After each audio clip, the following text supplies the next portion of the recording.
É da natureza humana ser intrigado por um mistério fascinante. E existem muitos mistérios desconcertantes que permaneceram sem resposta por muitos anos. Desde desaparecimentos e mortes não resolvidos, até cartas e telefonemas assustadores, espero que esses mistérios aterrorizantes mantenham você intrigado. Sente-se, relaxe e prepare-se para ponderar sobre esses desaparecimentos e mistérios perturbadores que ainda estão não resolvidos.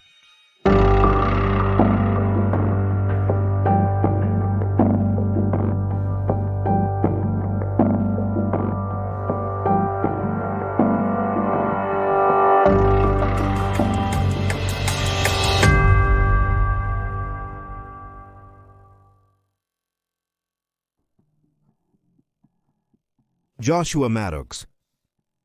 Joshua, de 18 anos, era popular e bem quisto na escola, um cara tranquilo que gostava de escrever e tocar sua música.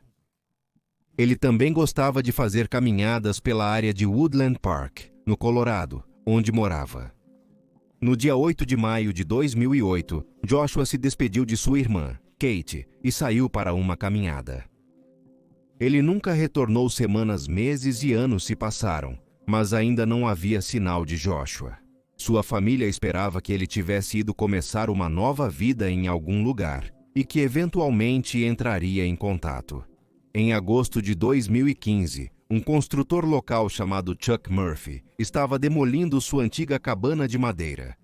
Ela estava desocupada por mais de 10 anos. A cabana estava cercada por altos pinheiros em um grande terreno e tinha se tornado abandonada. Chuck decidiu derrubar o prédio porque o terreno foi vendido para um incorporador imobiliário. Até 2005, o irmão do Chuck morava na cabana, mas agora era usada para armazenamento. A demolição começou, e ao chegar na chaminé interna, uma descoberta horrível foi feita. Restos humanos foram encontrados na cavidade da chaminé. O corpo masculino estava em posição fetal com as pernas acima da cabeça. Chuck informou a polícia, e o legista conseguiu usar registros dentários para identificar o corpo de Joshua Maddox. Infelizmente, a cabana estava a apenas 1 milha da casa de Joshua, mas devido à sua localização, acreditava-se que ninguém teria ouvido qualquer pedido de ajuda que Joshua possa ter feito. E infelizmente, embora a cabana estivesse a apenas alguns quarteirões da casa dos Maddox, nunca havia sido procurada. Chuck estava convicto de que, em suas poucas visitas à cabana, nunca notou nada incomum, exceto um cheiro estranho, que ele naturalmente presumiu ser devido a animais. O legista, Al Borne, realizou uma autópsia. Ele não encontrou nenhum vestígio de drogas ou álcool no corpo de Joshua, e também não havia nenhum sinal de trauma. Borne disse que era muito confuso. Ele continuou: "Não foi uma morte instantânea. A causa da morte dele é apenas especulação, mas sabemos que não foi por fome, pois isso leva muitas semanas. Então temos a desidratação, que pode levar apenas alguns dias, e a hipotermia, que pode levar 1 ou 2 dias. Não temos evidências para dizer qual veio primeiro, pois ele não conseguiu encontrar uma causa real de morte." Borne deu um veredicto de morte acidental e afirmou que Joshua provavelmente desceu pela chaminé para entrar na cabana e ficou preso. Como as temperaturas estavam abaixo de 0 na época, ele pensou que uma vez preso na chaminé, Joshua teria morrido bastante rápido de hipotermia. Chuck Murphy questionou imediatamente o veredito, dizendo que a malha de arame havia sido embutida nos tijolos no topo da chaminé, para impedir que animais caíssem. Outros detalhes também não se encaixavam bem. Devido à posição do corpo de Joshua, ele teria que descer pela chaminé de cabeça para baixo. Um balcão de café da manhã havia sido arrastado para a frente da chaminé por uma pessoa desconhecida. E claro, porque Joshua foi encontrado sem suas roupas? Foi encontrado dentro da casa, dobrado, o que significa que Joshua de alguma forma teria entrado na cabana, tirado suas roupas, dobrado-as em uma pilha arrumada, voltado para fora da cabana, subido no telhado, e então de alguma forma passado pela tela de arame e descido pela chaminé de cabeça para baixo. Embora se suspeite de um jogo sujo e um possível suspeito tenha sido nomeado por vários informantes, o caso permanece um mistério e o veredito original do legista ainda prevalece. Os desaparecimentos de Hannah Up. Hannah Up sofria da condição Síndrome de Jason Bourne, também conhecida como fuga dissociativa, que é um tipo raro de amnésia. Isso faz com que o sofredor esqueça tudo sobre seu passado e quem eles são. A amnésia pode durar semanas, ou até muito mais tempo, e as pessoas que vivenciam um estado de fuga podem acreditar que são outra pessoa completamente, então elas simplesmente decolam e podem percorrer grandes distâncias, sob essa nova falsa identidade. Em 2008, Hannah não apareceu para seu primeiro dia de trabalho como professora de ensino médio em Harlem, Nova York. A polícia foi informada do desaparecimento de Hannah e iniciou as buscas. Embora ela tenha sido vista várias vezes nas câmeras de segurança na cidade, a polícia não conseguiu localizá-la após 20 dias desaparecida. No dia 16 de setembro, o corpo de Hannah foi avistado pelo capitão da balsa de Staten Island. Ela estava flutuando perto da Estátua da Liberdade e, embora tenha sido encontrada de bruços, felizmente ainda estava viva.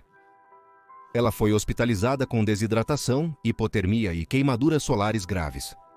Ela foi levada às pressas para um hospital e, incrivelmente, teve uma recuperação completa. Hannah não conseguia se lembrar de nada que aconteceu durante as 3 semanas em que esteve desaparecida. Ela foi submetida a uma série de testes neurológicos e psicológicos e foi diagnosticada com fuga dissociativa. Em 2010, Hannah se mudou de Nova York para Kensington, Maryland, e começou a trabalhar como assistente de ensino. Na manhã de seu primeiro dia, sua mãe Bárbara recebeu uma ligação da polícia. A bolsa, a carteira e o celular de Hannah foram encontrados em uma trilha na floresta, mas não havia sinal de Hannah. Novamente, panfletos foram colocados e a busca começou. Na noite seguinte, às 10h30 da noite, Bárbara recebeu uma ligação de um número desconhecido. Era a Hannah. Ela se encontrava a mais de 1 hora de caminhada da escola, em um riacho lamacento. Ela voltou para casa e pegou emprestado o telefone da primeira pessoa que viu. Novamente, ela não conseguia se lembrar de como tinha acabado ali. Havia as conexões entre os 2 desaparecimentos. Ambos ocorreram no início do ano letivo, e em ambos os incidentes ela foi atraída para ir à água, onde então se tornou consciente de quem ela era. Em 2017, Hannah se mudou para as Ilhas Virgens e conseguiu um emprego com pré-escolares como assistente de ensino em São Tomás. Ela adorava morar no leste da ilha e chamava isso de seu paraíso. O furacão Irma atingiria a ilha no dia 6 de setembro. Hannah estava segura, embora a ilha estivesse devastada. Uma semana depois, Hannah se despediu de sua colega de quarto e saiu para trabalhar, mas nunca chegou. Foi por volta da mesma época do ano de seus episódios anteriores de amnésia. Mais uma vez começou uma busca por Hannah. Em um pequeno bar na praia de Safira, amigos encontraram seu vestido, sandálias e chaves do carro. Seu carro foi encontrado nas proximidades contendo seu passaporte, bolsa, carteira e telefone. Após apenas 3 dias, a busca teve que ser temporariamente interrompida, quando um segundo furacão atingiu a ilha. Desta vez foi o furacão Maria. Apesar de amigos e familiares continuarem suas buscas, Hannah nunca mais foi vista desde então. Os 5 de Yuba County. Ted Weah, Gary Matias, Jack Madruga, Jack Hewitt e Bill Sterling passaram a noite de sexta-feira, 24 de fevereiro de 1978, em um jogo de basquete da Universidade Estadual da Califórnia. Todos eles eram grandes fãs de basquete e iriam jogar juntos no dia seguinte no centro de reabilitação que todos frequentavam. Os rapazes, como eram referidos por suas famílias, tinham idades entre 24 e 32 anos, e todos tinham diferentes níveis de deficiências psiquiátricas ou de aprendizagem. Jack Madruga era o dono do Mercury Montego Turquesa, no qual o grupo estava viajando. O jogo terminou às 10 da noite, e no caminho de volta, o grupo parou em uma loja para comprar lanches.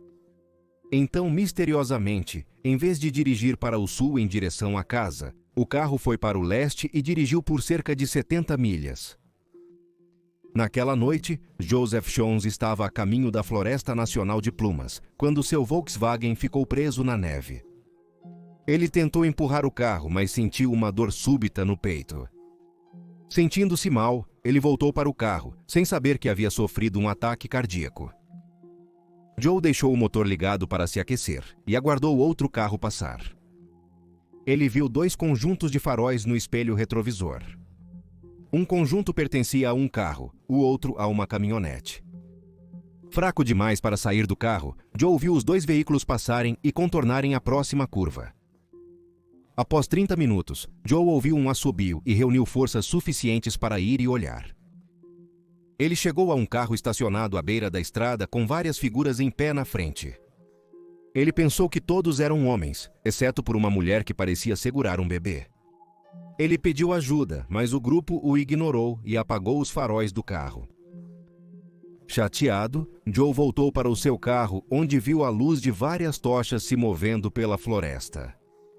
Mais uma vez, ele pediu ajuda, mas à medida que o fazia, cada luz era apagada. Às 4 da manhã, o motor dele morreu, então Joe partiu a pé. Ele passou pelo carro, um Mercury turquesa ainda estacionado no mesmo lugar, mas agora não havia sinal de nenhuma das pessoas que ele tinha visto na noite anterior. Mesmo após um ataque cardíaco, Joseph caminhou 5 milhas até uma pousada e foi levado para casa pelo proprietário. Os 5 meninos nunca voltaram para casa. E assim, a busca começou. Joe Shones leu sobre o desaparecimento deles nos jornais e relatou o que tinha visto na noite do dia 25 para a polícia, que pensou que ele poderia ter imaginado isso devido ao seu desespero.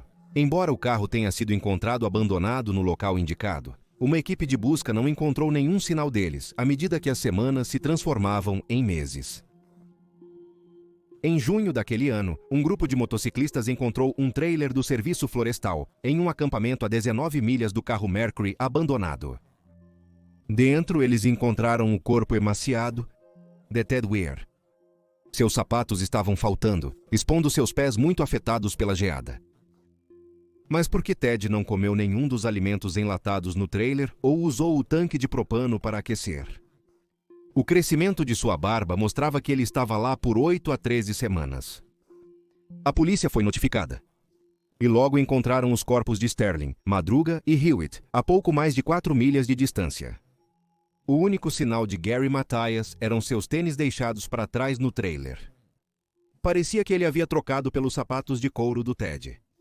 Porque os homens foram para a floresta em vez de ir para casa. Eles tropeçaram no trailer por acidente ou foram levados até lá? Quem era a mulher e a criança que Joe tinha visto? E acima de tudo, onde estava Matias? O caso permanece até hoje um mistério. O observador de Westfield. Foi logo após Derek Broaddus ter completado 40 anos em 2014 que ele e sua esposa Maria decidiram comprar a Boulevard 657, depois de passarem meses procurando a casa ideal. A família Broaddus finalmente encontrou o que eles pensavam ser o lugar perfeito para criar seus 3 filhos pequenos. Após uma guerra de lances, eles finalmente compraram sua nova propriedade por $1.300.000. A casa ficava em uma avenida arborizada chamada The Boulevard, em uma parte rica de Westfield, Nova Jersey. Era uma imponente mansão vitoriana que possuía 6 quartos e 3 banheiros e meio. Os Broadduses iniciaram as reformas de imediato. E então Derek encontrou um envelope que havia sido deixado na caixa de correio e estava endereçado ao novo proprietário. A carta tinha data de 4 de junho. Então ela havia sido escrita antes da venda da casa ser tornada pública. Dizia: querido novo vizinho na Boulevard 657, permita-me dar-lhe as boas-vindas ao bairro. Como chegou aqui? A 657 o chamou com sua força interior? A casa tem sido objeto da minha família por décadas agora, e à medida que se aproxima do seu 110º aniversário, fui encarregado de vigiar e esperar por sua segunda vinda. Meu avô vigiava a casa nos anos 20 e meu pai nos anos 60. Agora é a minha vez. Você conhece a história da casa? Você sabe o que se esconde dentro das paredes? Por que você está aqui? Eu vou descobrir. Vejo que você já inundou isso com empreiteiros para destruir a casa como ela deveria ser.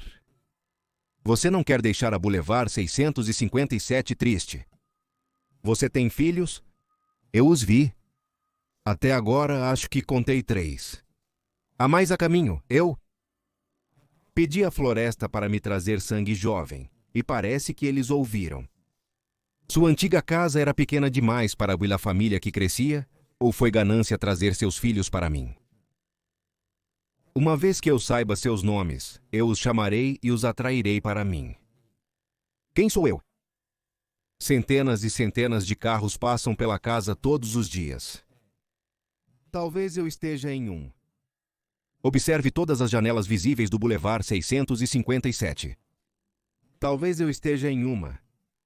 Olhe para fora de qualquer uma das janelas do Boulevard 657, para todas as pessoas que passam todos os dias.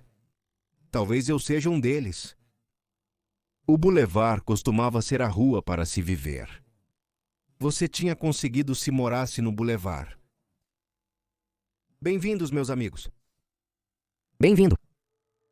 Foi assinado o Observador. Derek relatou a carta à polícia de Westfield. Os Broduces estavam compreensivelmente aterrorizados.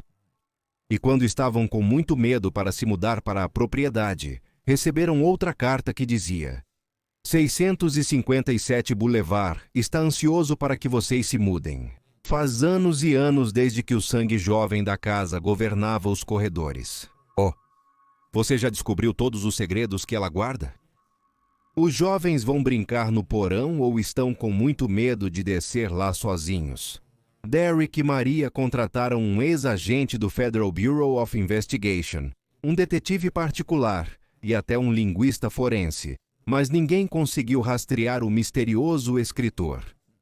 Então, sem querer colocar seus filhos em risco, 6 meses depois de terem comprado a casa dos sonhos, a família colocou o 657 Boulevard de volta no mercado imobiliário.